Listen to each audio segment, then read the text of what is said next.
Salam dostlar.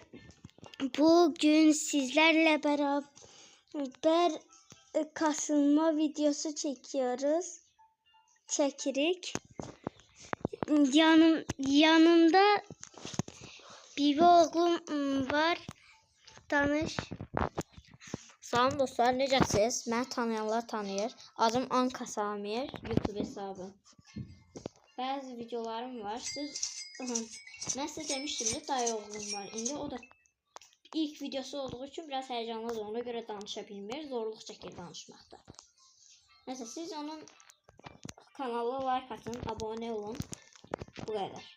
İndi videomuza keçək. Bugün nə qarasıyıq? Özüm danışacaq. Bugün kasılasıyıq. Evet. Ve şans bloklarını uzağa atasıyıq. Atasıyıq. Side oyuna ilk defa başladığım için biraz bot olabilir. Nerede? Nerede? Botam nerede? 1 milyar veren şey varmış. Dostlar baxmayın, mən peycimə sahib gətir mənim peycimə o. Görsünlər dostlar mənim nətər brain notlarım olduğunu. Get, 1 trilyon veren şeyi göster.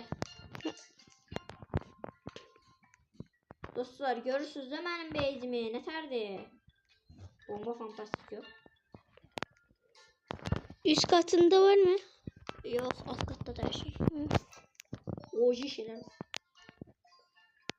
Hiç kirlendi o ki. Neyse bir de memnunum bak. 1 milyar. 1K. 18 milyon. 300 milyon. 2 milyon. Ya bir danışsan nasıl bir şey. Videomda elə olmaz. Ve 58 milyar. Dostlar indi siz Anka Samir kanalına da like atın, abone olun, yorum. Evet. Bu hesaba da Bu ilk videosu da ama shortslar paylaşmıştı daha qabaq. Bir neçə dənə shorts paylaşmıştı. Kanka oyun dondu. Ne oldu? Abi atan şey var.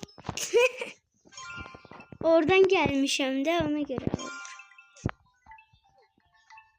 Dostlar istediğiniz oyunu da yazın.